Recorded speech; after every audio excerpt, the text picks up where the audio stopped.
Bismillahirrahmanirrahim. Assalamualaikum warahmatullahi wabarakatuh. Alhamdulillahi rabbil alamin. Wassalatu wassalam ala al-mab'usi rahmatan lil alamin nabiyyina Muhammadin wa ala alihi wa sahbihi ajma'in, amma ba'du. Hadirin jamaah salat maghrib yang semoga dirahmati oleh Allah Subhanahu wa taala. Alhamdulillah, kita bersyukur memuji kepada Allah yang masih berkenan memberikan kepada kita kesempatan, kesehatan, kekuatan yang dengan izinnya kita dapat melaksanakan kewajiban kita, memaksimalkan ketaatan kepada Allah Subhanahu wa taala. Tidak ada yang paling kita minta kepada Allah selain kita istiqamah di atas jalan ketaatan kepada Allah Subhanahu wa taala. Kalau kepada nabinya saja, Nabi Muhammad sallallahu alaihi wasallam, Allah memerintahkan fastaqim kama umirta. Wahai Muhammad, fastaqim, istiqamalah engkau seperti apa yang diperintahkan kepadamu. Padahal kepada beliaulah wahyu itu diturunkan, dan beliaulah yang mengajarkan kepada umat ini bagaimana kita beragama. Nah, kalau kepada Nabi sallallahu alaihi wasallam itu diperintahkan fastaqim kama umirta, beristiqamalah engkau seperti apa yang diperintahkan kepadamu wahai Muhammad. Maka tentunya kita ini harus lebih memaksimalkan keistiqomahan kita kepada Allah Subhanahu wa taala. Meskipun kita tahu kita tidak akan sampai kepada keistiqomahan yang dimiliki oleh Nabi sallallahu alaihi wasallam. Tetapi tentunya kita harus selalu berusaha untuk mengistiqomahkan diri kita untuk selalu berada di atas ketaatan kepada Allah Subhanahu wa taala. Makanya dalam setiap kali kita membaca surah Al-Fatihah, kita selalu minta ihdinas siratal mustaqim. Setelah kita mengetahui jalan hidayah, jalan petunjuk yang lurus, kita minta hidayah yang berikutnya, yaitu hidayah taufik dari Allah, hidayah keistiqomahan, agar kita bisa terus berada di atas jalan ketaatan, jalan keistiqomahan kepada Allah Subhanahu wa taala. Para jamaah sekalian yang dirahmati oleh Allah, pada malam hari ini kembali kita akan melanjutkan pembahasan kita pada fikih al-mawaris atau fikih warisan, masuk pada pembahasan bab yang kedua. Ini tentunya sebelum warisan, karena tentunya warisan itu ada mukaddimahnya. Sebelum itu kita akan bahas tentang al-wasiyah, tentang wasiat. Tentang wasiat ini dimasukkan dalam pembahasan warisan karena memang menjadi hal yang biasanya terjadi. Di samping warisan ada wasiat, dan wasiat ini tidak dilakukan kecuali setelah seseorang itu, atau tidak dilaksanakan kecuali seseorang itu telah meninggal dunia, baru dikatakan wasiat atau dilaksanakan wasiat itu. Nah, apa itu wasiat? Apa dalilnya? dan bagaimana hukum-hukum terkait dengan wasiat, maka insya Allah kita jelaskan pada kesempatan ini. Yang pertama para jamaah sekalian, dalam kitab ini, dalam kitab Fiqhul Muyassar, apa makna wasiat dan apa dalil pensyariatannya. Yang pertama definisinya atau ta'rifuha. Definisi wasiat itu, al-wasiyah lughatan, wasiat secara bahasa, ya, dari kata wassa atau ausa yusi, tausiyah atau wassa yuwassi wasiyah, ya. Secara bahasa maknanya adalah al-ahdu ilal ghair, ya, al-ahdu ilal ghair. Secara bahasa wasiat itu artinya satu perjanjian kepada orang lain, janji kepada orang lain, itu wasiat. Satu ikatan yang ditujukan kepada orang lain. Begitu pula wasiat itu juga bermakna al-amr awil amr, perintah, ya. Apalagi kalau dalam Al-Quran Allah yang mewasiatkan, maka itu maknanya perintah.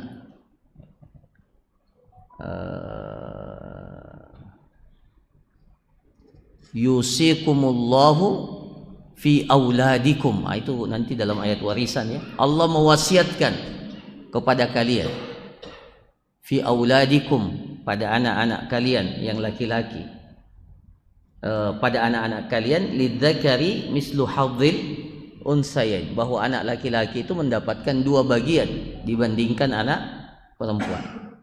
Itu dengan bahasa yusikumullah, Allah mewasiatkan. Jadi wasiat itu dalam artian memerintahkan, ya. Walaqad wassaynal insana biwalidayhi, sungguh kami telah wasiatkan kepada manusia untuk berbakti kepada kedua orang tuanya. Wassayna, jadi maksudnya wasiat itu adalah perintah.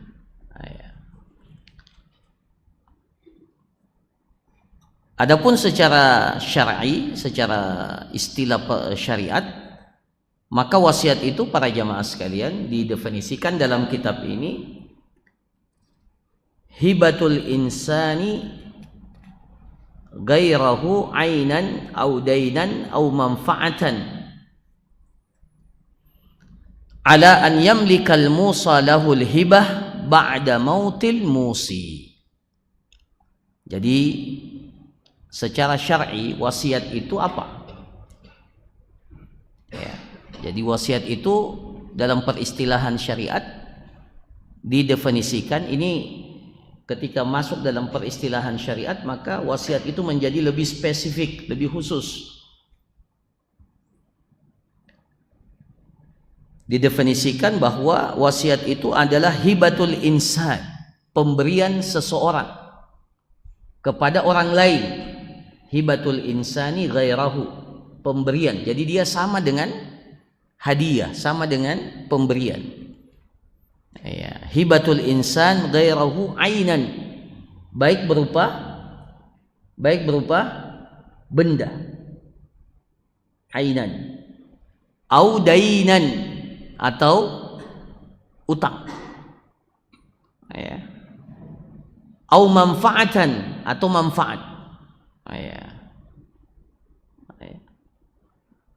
Ala an yamlikal musa lahul hibah, ya. Ala an yamlika al musa lahul hibah, bahwa orang yang diwasiatkan akan memiliki barang pembelian itu atau sesuatu yang dihibahkan itu, sesuatu yang diberikan itu ba'da mautil musi, setelah wafatnya orang yang berwasiat. Saya ulangi para jamaah sekalian. Jadi itu wasiat ada 3 batasannya. Yang pertama, dia berupa hibatul insan ghairahu, pemberian seseorang kepada orang lain, ya, kepada orang lain. Siapa orang lain itu nanti kita jelaskan dalam hukum-hukum wasiat.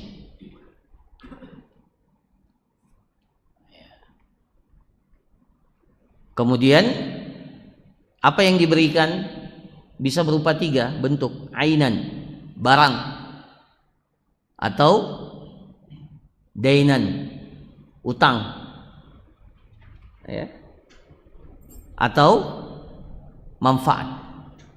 Jadi yang diwasiatkan itu bisa berupa barang, ya, harta tertentu, barang, atau dain, tanggungan, utang, atau manfaat. Ain itu seperti saya atau seseorang mewasiatkan setelah meninggal dunia, dia wasiatkan bahwa ini tanahnya untuk si fulan. Ya.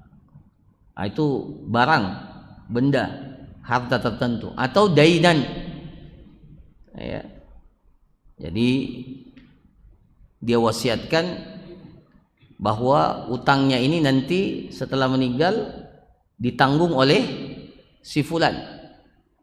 Ya. Katakanlah orang itu pernah berutang juga sama dia. Ya, ini bukan sekedar menulis wasiat ya.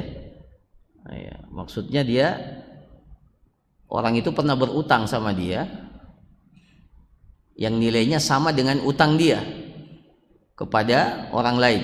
Maka sebelum meninggal dia katakan, ini nanti utang ini karena saya juga orang itu pernah berutang, maka utang ini nanti ditanggung oleh si fulan. Nah, itu wasiat berupa tanggungan. Atau harga sebuah barang juga masuk dalam kategori ini, tanggungan. Ya, dia beli satu barang belum dia bayarkan, nah nilainya sama dengan utang yang pernah diambil oleh seseorang. Nah, maka dia katakan nanti pembayaran barang itu ditanggung oleh si fulan. Atau manfaat, ya, manfaat umpamanya dia punya kebun mangga, kemudian dia katakan dalam wasiatnya, hasil dari kebun mangga ini saya peruntukkan untuk fulan atau untuk siapa, ya. Nah, itu berarti manfaatnya, hasilnya, ya, jadi bukan bendanya tapi manfaatnya, ya. Atau yang sejenisnya. Nah, jadi wasiat itu bisa beberapa bentuk. Ala an yamlikal musa lahul hibah. Nah, jadi setelah diwasiatkan, maka status daripada wasiat itu menjadi milik orang yang menerima wasiat, namanya al-musa lahu. Ya, jadi setelah diwasiatkan, ya, maka otomatis kepemilikan terhadap apa yang diwasiatkan itu berpindah kepada siapa? Al-musa lahu, kepada orang yang diwasiatkan. Ba'da mautil musi, tapi kapan berpindahnya? Kapan? Setelah meninggalnya orang yang berwasiat. Nah, jadi ini beda dengan hibah. Kita sudah pernah belajar hibah ya, belajar atiyah, pemberian, hadiah. Ya, kalau hadiah itu kita memberikan barang hadiah kepada seseorang, tapi orang yang memberikan hadiah itu masih hidup. Nah, itu namanya hadiah, itu namanya atiyah. Itu pemberian hadiah, atau namanya hibah. Ya, jadi ada hibah, ada atiyah, ada hadiah. Itu mirip semua itu. Ya. Tapi bedanya dengan wasiat, kalau hadiah, hibah atau atiyah itu diberikan pada saat seseorang masih hidup. Ya. Boleh hukumnya kita memberikan hadiah, memberikan pemberian hadiah, hibah kepada orang lain. Nah, ya. Tentunya dengan syarat-syarat yang telah kita sebutkan. Nah, tapi itu pemberian kala seseorang hidup. Yang lalu, pelajaran yang lalu kita sudah jelaskan pemberian pada saat seseorang itu berada dalam kondisi apa? Apa pelajaran yang lalu? Kondisi seseorang berada dalam kondisi sakit, di mana sakitnya itu diprediksi akan menyebabkan dia meninggal dunia. Apa hukumnya? Boleh enggak? Belum meninggal, belum mati. Boleh enggak? Boleh. Tapi tidak boleh lebih daripada, sudah lupa pelajaran, sepertiga.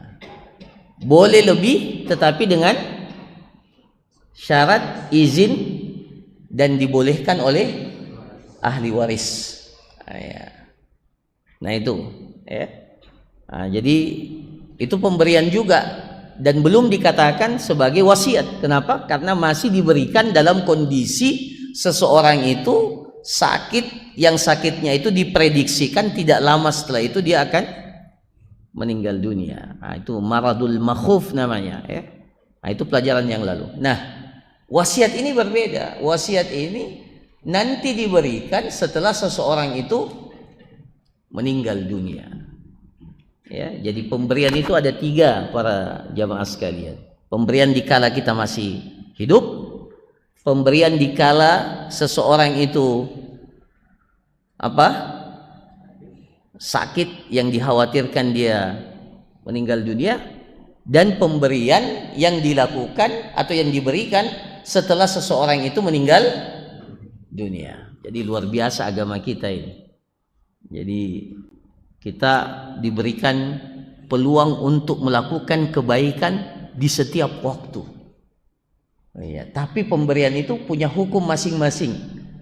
Ya, akan berbeda antara pemberian dikala kita masih hidup, dikala kita berada dalam kondisi ya menjelang kematian, dan setelah kita meninggal dunia. Ya.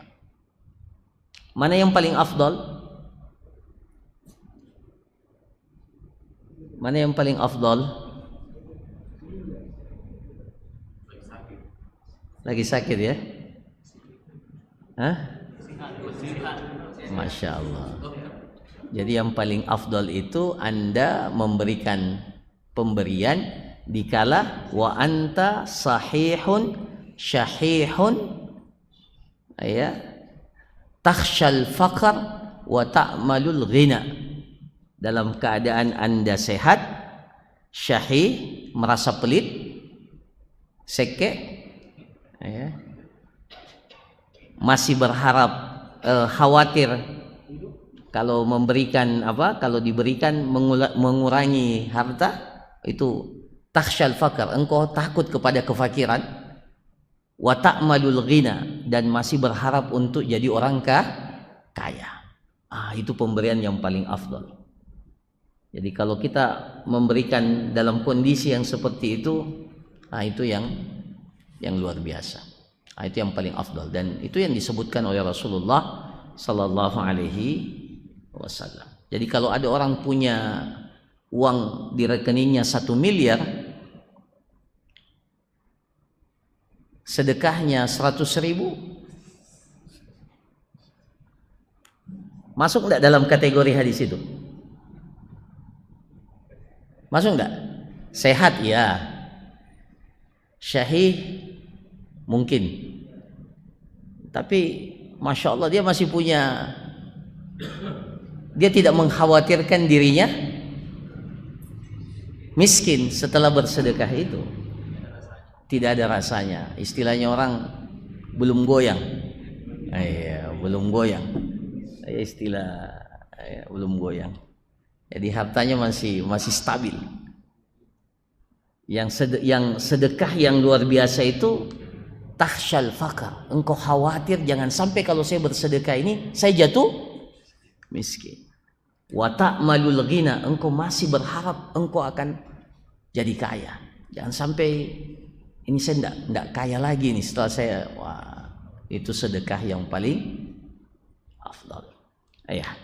Nah, tetapi tidak menutup bagi kita untuk melakukan kebaikan-kebaikan. Ya. Nah, jadi para jamaah sekalian, yang membedakan antara wasiat dengan hibah, atiyah ataupun apa tadi itu hadiah, ya, itu adalah bahwa kepemilikannya itu berpindah setelah orang yang berwasiat itu meninggal dunia. Kalau hibah, kepemilikannya berpindah pada saat orang masih hidup. Ya, jadi kalau kita hibahkan, kita hadiahkan seseorang, maka otomatis apa yang kita miliki itu ketika kita hadiahkan, kita hibahkan, kepemilikannya berpindah meskipun kita masih hidup. Kalau wasiat tidak. Kalau wasiat nanti berpindah kepemilikannya setelah yang berwasiat itu meninggal dunia. Mudah-mudahan sudah bisa difahami. Kemudian dalam kitab ini dikatakan waqad tashmadul wasiyah ma huwa a'ammu min dzalik. Tetapi dalam penerapannya wasiat itu bisa lebih umum dari yang kita sebutkan tadi. Dalam penerapannya, ya. Jadi penggunaan kata wasiat ini lebih umum dari sekedar memberikan harta kepada orang lain atau melaksanakan atau menunaikan wasiat pemberian harta kepada orang lain setelah meninggal dunia. Ternyata wasiat, ya, penggunaannya bersifat lebih umum. Ya, fatakun bimakna al-amru bit tasarruf ba'dal maut. Perintah untuk melakukan satu perbuatan setelah kematian seseorang. Jadi sebagian ulama, sebagian fuqaha, ya, itu menyebutkan bahwa wasiat itu bukan hanya sekedar mewasiatkan harta. Ya. Dia lebih umum. Makanya sebagian mendefinisikan wasiat itu adalah al-amru bit tasarruf ba'dal maut. Perintah untuk melakukan satu tindakan setelah kematian seseorang. Apa bentuk tindakannya itu?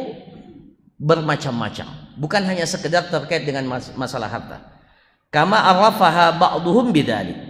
Fatashmalul wasiyah li shakhsin bi ghaslihi. Seperti orang yang berwasiat, nanti kalau saya meninggal dunia, yang memandikan jenazah saya fulan. Nah, itu wasiat itu. Ya, jadi kalau ada yang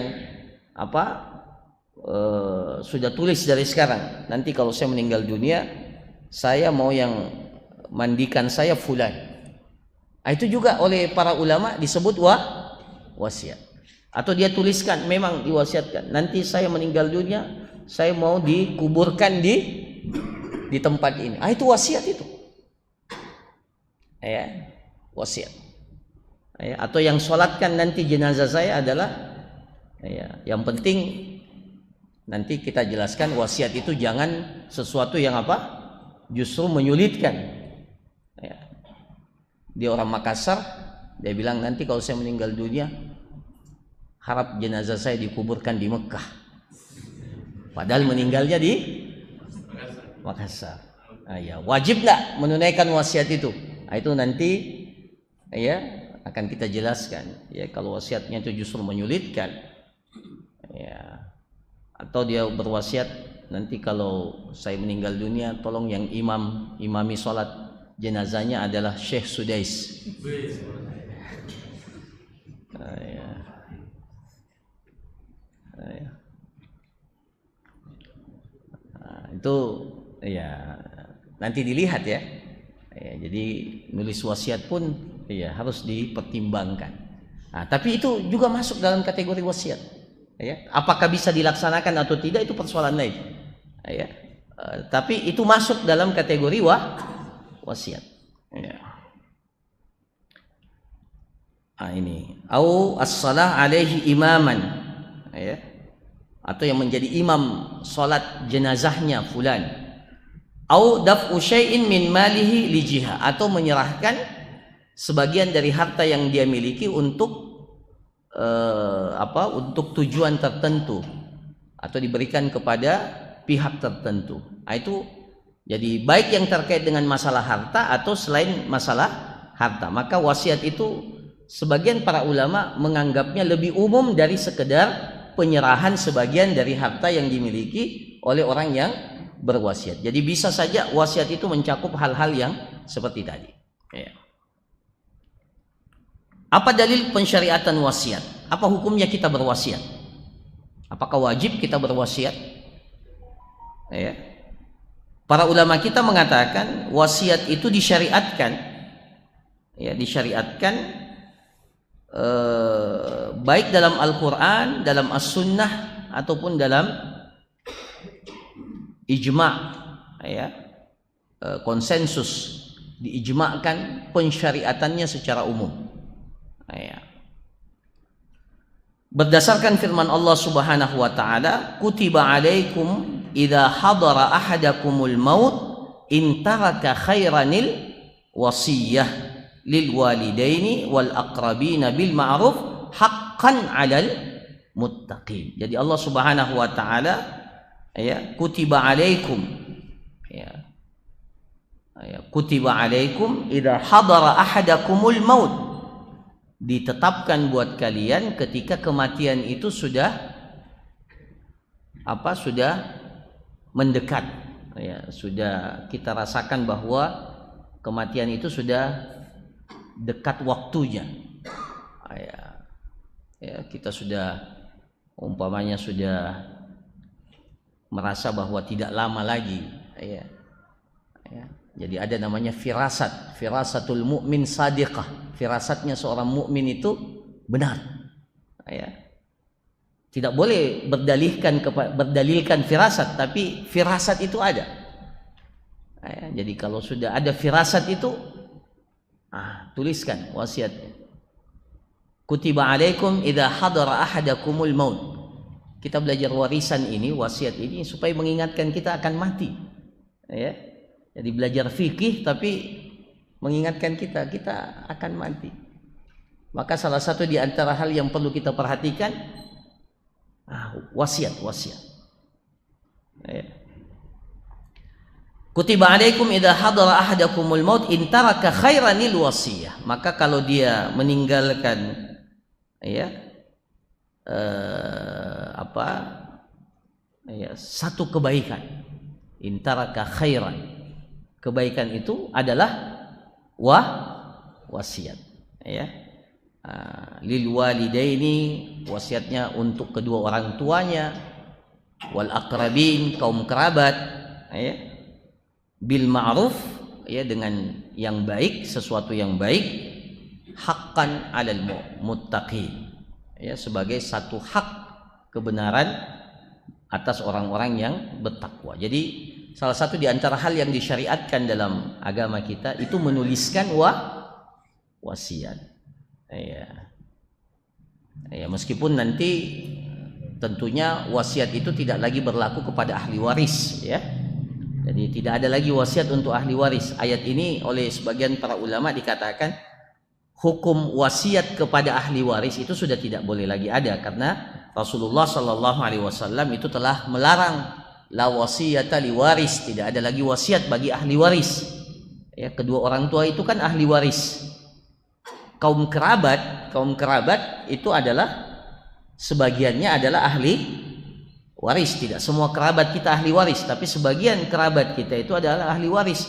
Maka ayat ini hanya mengkhususkan wasiat itu selama wasiat itu tidak diberikan kepada ahli waris. Karena wasiat kepada ahli waris itu sudah dihapuskan dengan sabda Rasulullah Sallallahu Alaihi Wasallam, la wasiyata li waris. Sebagian para ulama mengatakan setelah turunnya ayat bukan dapat wasiat, ahli waris itu dapat warisan, bukan lagi wasiat, ya. Nah, para jamaah sekalian yang dirahmati oleh Allah, dalam hadis walima rawa Ibnu Umar radhiyallahu anhuma qala Rasulullah sallallahu alaihi wasallam ma haqqum ri'im muslim yabitu lailataini wa lahu syai'un yuridu an yusi fihi illa wa wasiyatuhu maktubatan maktubatun inda ra'sihi. Jadi Rasulullah SAW mengatakan ma haqqum ri'im muslimin, ya, seharusnya setiap muslim itu kalau dia punya sesuatu yang ingin dia wasiatkan, ya, yang ingin dia wasiatkan, Umpamanya begini, dibayar. Apa hukum membayar utang? Apa hukumnya? Wajib. Dia khawatir jangan sampai umur saya tidak sampai sehingga saya melunasi utang. Maka dia gelisah, tuliskan. Saya punya utang, dan waktu berutang itu tidak ada saksi, tidak ada hitam di atas putih, ya, tidak ada dokumen, tidak ada saksi, ya. Cuma dia dengan apa? Dia dengan orang yang meminjamkan, ya, uangnya kepada, tidak ada saksi. Maka dia ingat itu. Jadi dia tuliskan wasiatnya. Ya, saya berutang. Ya, tuliskan saja. Ya. Jadi mulai sekarang ingat-ingat utang dan tuliskan wasiat itu. Jangan sampai kita meninggal dunia sementara kita punya utang. Dan tidak ada yang tahu. Kalau ada yang tahu, ya tidak ada masalah. Tapi itu pun tidak apa-apa, kita wasiatkan, tertulis, ya, tertulis. Jadi itu perintah syariat, itu anjuran Rasulullah. Bahkan Rasulullah mengatakan, mahakum ri'im muslim. Seharusnya setiap muslim itu jangan sampai yabitu lailataini, dia bermalam 2 malam. Jadi jangan sampai lewat 2 malam. Jadi malam pertama masih dimaafkan, malam yang kedua harusnya sudah ditulis. Yabitu lailataini walahu syai'un yuridu an yusifihi illa wa wasiyatuhu maktubatun inda ra'sihi. Kecuali ada sesuatu yang harus dia wasiatkan, maka seharusnya tidak lewat 2 malam kecuali wasiat itu sudah dituliskan di dekat kepalanya. Maksudnya bagaimana itu inda ra'sihi? Jadi setelah ditulis ditaruh di bawah bantal. Ya, biasanya ditaruh di situ supaya ketika meninggal orang sudah lihat, oh ini ada wasiatnya. Ya, itu maksudnya. Jadi ditulis dan ya diletakkan, dan jangan tidak kasih tahu orang. Nanti orang tidak tahu ada wasiatnya. Jadi harus diberitahukan aja, ya. Ini ada surat wasiat. Nanti kalau saya meninggal dunia, ini wasiat saya. Jangan dibaca sekarang, nanti setelah tapi harus dikasih tahu tempatnya di mana atau di mana dia tuliskan. Ya. Makanya biasanya wasiat itu diserahkan kepada seseorang, ya, yang menerima wasiat, penerima wasiat, al-musalahu. Ya, para jamaah sekalian, jadi ini dalil tentang wasiat. Apa hukumnya wasiat? Wasiat itu bisa menjadi wajib. Ya seperti tadi, kalau utang itu tulis wasiatnya menjadi wajib. Kalau tidak ada saksi, tidak ada bukti utang itu kecuali orang yang berutang dan orang yang memberikan utang. Maka wajib untuk dituliskan dalam wasiat, saya punya utang sekian. Ya. Itu menjadi wajib. Wasiat bisa menjadi haram. Bisa enggak? Saya wasiatkan seluruh harta saya. Boleh enggak? Padahal dia punya anak, dia punya ahli waris. Maka tidak boleh berwasiat seperti itu.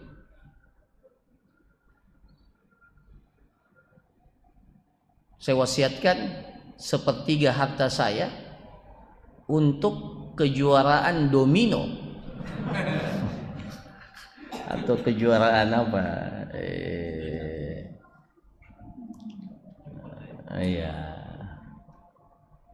Perbuatan maksiat maksudnya, ya. Atau apa yang haram. Itu wasiat, ya. Atau yang makruh, yang menyulitkan, seperti itu tadi. Kalau saya meninggal dunia,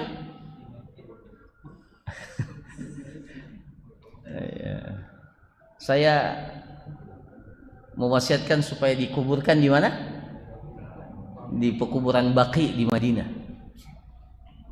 Iya, kalau Anda pergi umrah, haji, Masya Allah, wasiatnya bisa terpenuhi. Tapi kalau tidak, maka kata para ulama, ya tidak perlu ya menjadi makruh kalau dia bisa memberatkan.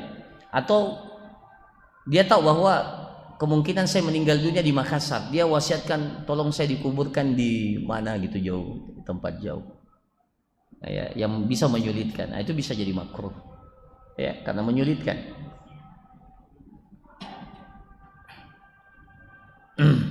Ya, dan bisa saja wasiat itu diubah atau tidak dilakukan karena ada kondisi yang seperti itu ya. Seperti kalau umpamanya dia meninggalnya di Mekah ya, tapi di dalam wasiatnya dia mau dikuburkan di Makassar. Kan ada yang begitu wasiatnya, saya tidak mau, saya mau dikuburkan. Maka tentunya kalau sampai menyulitkan ya, apalagi kalau sudah meninggal di Mekah ya, Masya Allah, ya sebaiknya ya harusnya dikuburkan di sana saja. Nah, jadi para jamaah sekalian, hukum wasiat itu bisa berbeda-beda ya. Tapi secara hukum asalnya ya disyariatkan kita menulis wasiat itu. Nah, para jamaah sekalian yang dirahmati oleh Allah, apa hukum wasiat atau apa yang terkait dengan hukum-hukum wasiat? Yang pertama, di sini dikatakan yajibu 'alal muslim an yudawwina ma lahu wa ma 'alaihi minal huquq fi wasiyatin yubayyinu fiha dzalik li hadis Ibnu Umar as-sabiq. Jadi wajib bagi setiap muslim untuk menuliskan apa yang menjadi haknya dan apa yang menjadi tanggungannya ya, dari hak-hak yang terjadi sesama manusia dalam sebuah wasiat ya. Jadi tadi kalau saya contohkan utang, begitu pula kalau ada yang berutang sama kita dan tidak ada yang tahu bahwa ada tanggungan si fulan ya, ada utang yang dipinjam oleh si fulan, maka tidak apa-apa kita yang ditempati menjadi, kita yang meminjamkan uang itu kita tuliskan, ini wasiat ada utangnya fulan ya, sekian ya. Itu tidak apa-apa, itu bahkan di sini dikatakan yajibu, diwajibkan untuk ya, karena dikhawatirkan jangan sampai kita meninggal dunia. Kenapa wajib?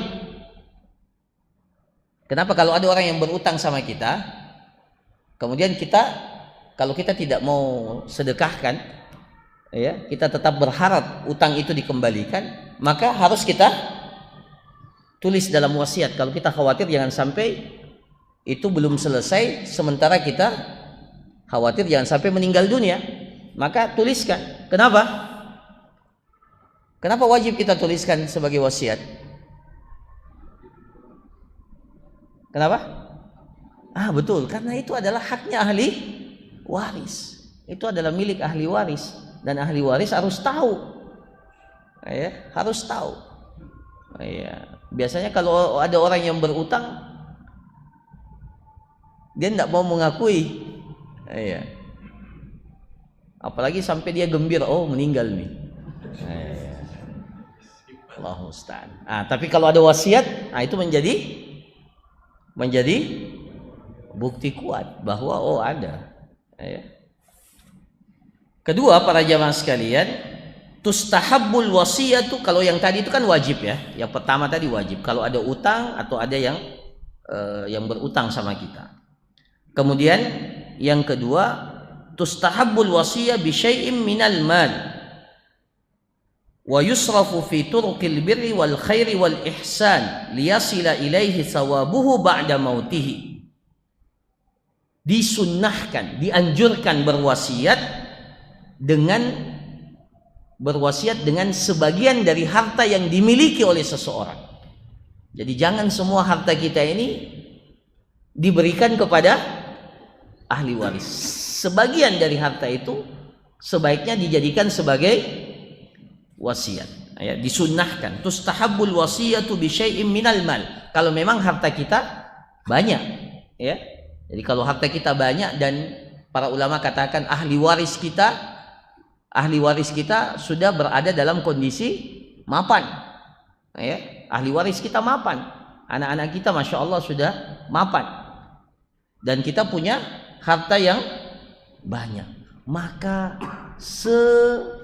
seharusnya, ya, disunnahkan dalam kondisi seperti itu dia menuliskan wasiat untuk diperuntukkan, ya, di sini dikatakan yusrafu fi turuqil birri wal khairi wal ihsan, diperuntukkan untuk kebaikan, untuk kebajikan dan ihsan, perbuatan baik, ya, liyasila ilaihi sawabuhu ba'da mautihi. Ini mirip dengan wakaf, ya. Tapi wakaf itu tidak mesti harus kita meninggal, masih hidup pun kita sudah bisa mewakafkan. Kalau ini tidak, nanti setelah kita meninggal dunia, karena mungkin saja harta itu masih kita butuhkan pada saat kita hidup, ya. Nah, tapi setelah meninggal dunia kan sebagian harta kita tidak butuhkan lagi, maka kita wasiatkan, ya, kita wasiatkan agar pahalanya itu tetap sampai kepada kita setelah kematian. Dan ini sama dengan hadis Abi Darda radhiyallahu anna Rasulullah sallallahu alaihi wasallam qala innallaha tasaddaqa alaikum bisulusi amwalikum. Sesungguhnya Allah telah bersedekah kepada kalian dengan sepertiga harta kalian.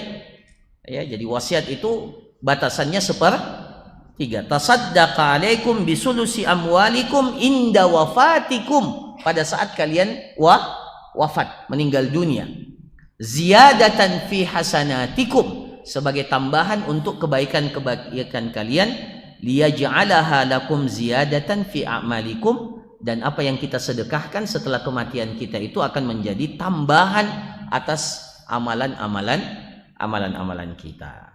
Nah, jadi para jamaah sekalian, wasiat itu menjadi sunnah dalam kondisi yang seperti itu. Jadi kalau kita punya harta, ahli waris cukup mapan, ya, maka memang disunnahkan, tidak wajib, tapi disunnahkan agar kita berwasiat dengan berapa? Sepertiga. Yang terakhir dari ini banyak, ya, nanti kita lanjutkan pertemuan yang akan datang, tapi yang terakhir poin yang ketiga, jawazul wasiyah bisulusi fa'aqal. Jadi kebolehan berwasiat itu dengan sepertiga harta saja, paling banyak atau lebih sedikit. Jadi paling maksimal berapa? Sepertiga harta. Jadi kalau punya harta 3 miliar, maka wasiatnya 1 miliar. Ya. Amma jawazus sulus, adapun sepertiga itu berdasarkan hadis Sa'ad bin Abi Waqqas.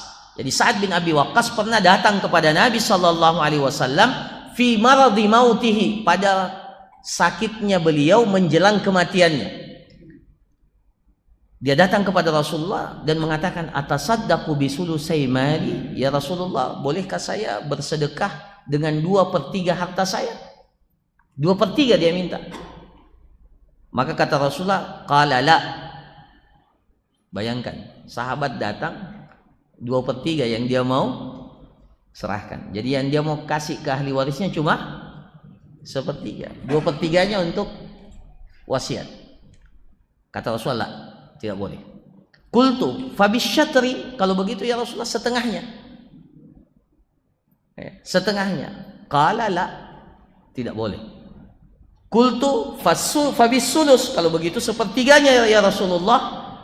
Qala as-sulusu was-sulusu katsir, sepertiga, dan sepertiga itu pun sudah banyak. Jadi paling maksimal berapa? Sepertiga. Ya. Tapi mana yang lebih afdal? Sepertiga atau kurang dari sepertiga?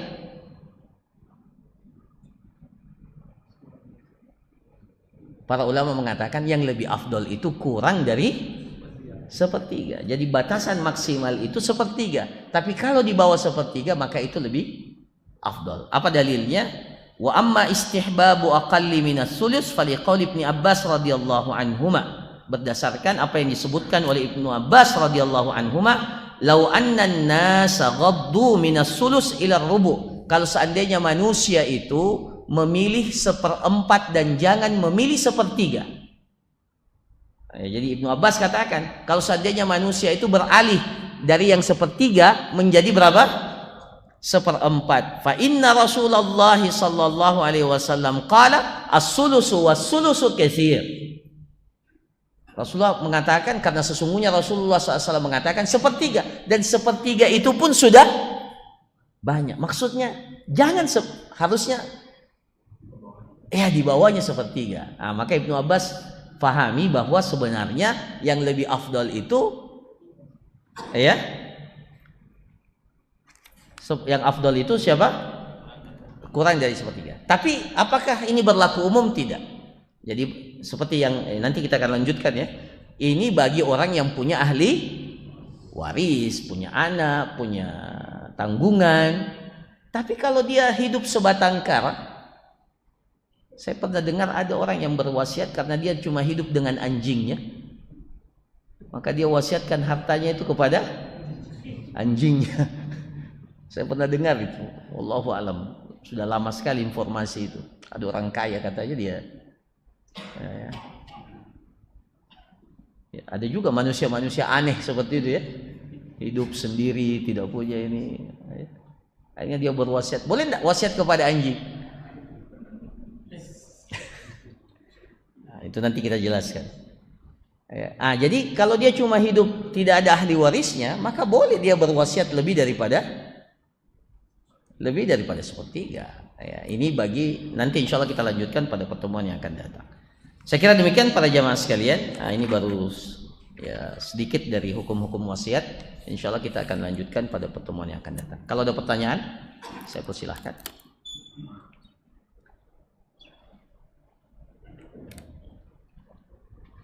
Silakan.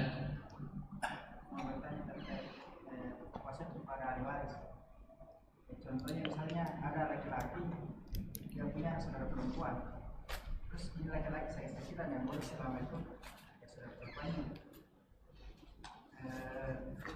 Terus dia berwasiat kalau dia meninggal nanti dia mau kasih saudara perempuannya warisan. Terus kondisinya dia punya anak, dia punya istri yang laki-laki dan perempuan. Berlaku itu wasiatnya ke saudara perempuan. Wasiatnya berapa? Kurang dari sepertiga. Dia masuk dalam kategori saudara perempuan itu masuk dalam kategori ahli waris. Tapi ketika ada istri, nanti kalau kita belajar warisan itu ada namanya ahli waris yang mahjub. Apa itu yang mahjub? Terhalang karena masih ada ahli waris yang lebih dekat. Jadi yang tidak terhalang itu cuma orang tua, istri atau suami ya.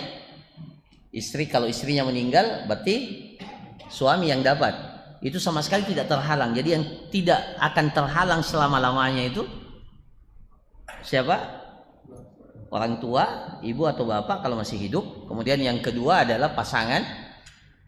Kemudian anak. Yang lainnya itu kalau masih ada ini, maka bisa saja dia ahli waris, masuk dalam kategori ahli waris. Maka kalau dia tidak dapat warisan seperti itu, maka boleh diberikan wasiat. Boleh diberikan wasiat. Wallahu a'lam. Ya.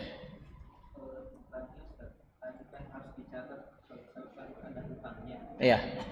Bagaimana kalau pas meninggal ternyata ada yang datang mengaku tanpa dicatat dan tanpa berwasiat? Setelah Mas meninggal ada orang datang mengaku bahwa ada hutangnya bapak misalkan. Iya. Itu bagaimana tanpa ada bukti? Tanpa ada bukti. Nanti ahli waris yang cross check. Jadi ini penting ini. Jadi namanya kita hidup biasanya, apalagi dulu ya. Dulu orang biasanya hanya karena pertemanan, persahabatan, akhirnya saling ini tanpa ada. Makanya para ikhwah sekalian, ini kaidah kalau berutang, ini khususnya yang berutang, kalau memberikan pinjaman lebih ringan. Kalau kita berutang minimal, kalau antum tidak tulis, kasih tahu orang. Kasih tahu orang. Yang paling bagus tulis. Itu mau besar mau kecil. Terutama yang pengusaha-pengusaha ini ada utangnya. Tuliskan. Jadi supaya tidak jadi polemik nanti, karena apa yang kita tinggalkan kan warisan. Nah sementara kalau ada utang, nanti kita jelaskan utang itu harus ditunaikan dulu, diselesaikan. Jadi ahli waris kalau ternyata utangnya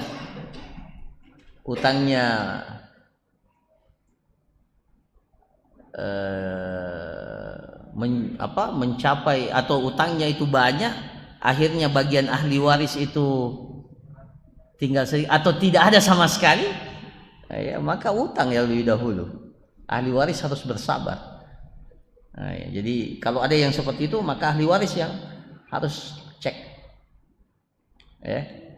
Jadi kalau ada yang mengklaim seperti itu, meskipun ya kita akan katakan mana buktinya atau ada saksinya enggak. Kalau masalah harta berapa saksinya? Berapa saksinya kalau masalah harta? 2 orang laki-laki. Kalau perempuan 2 orang perempuan, 1 orang laki-laki, atau 4 orang perempuan. Jadi memang perlu ada saksi. Kalau ada saudara Kristen dari pihak ahli waris tidak punya biaya untuk bayar itu, apakah dipaksakan? Bagaimana? Dari mana mau di? Maksudnya dia ada ini buktinya misalkan. Iya. Ternyata pihak orang tua ini tidak ada juga ahli waris, dia tidak ada warisan juga. Tidak ada warisan. Jadi harus dia paksa bapaknya, dia berusaha untuk bayar. Ahli waris mampu bayar? Ya, dia tidak mampu juga pada saat itu. Mampu ya. Jadi kalau dia ini bentuk bakti kepada kedua orang tua. Jadinya jadi bakti seseorang kepada kedua orang tuanya, dia bayarkan utangnya itu. Iya. Karena kalau orang tuanya kaya dia akan dapat warisan. Insyaallah. Masalahnya orang tuanya miskin dia dapat warisan utang. Masya Allah. Iya. Nah, cuma sebenarnya dalam syariat, kalau seorang itu berutang, bukan tanggung jawab ahli warisnya itu melunasi utangnya. Kecuali kalau utang sama Allah. Seperti kalau dia punya utang puasa. Tapi sebagai bentuk bakti kita kepada kedua orang tua, ya itu salah satu ininya. Wallahu a'lam. Saya kira demikian para jamaah sekalian, mudah-mudahan bermanfaat. Subhanakallahumma rabbana wa bihamdika nasyhadu an la ilaha illa anta astaghfiruka wa atubu ilaik. Assalamualaikum warahmatullahi wabarakatuh.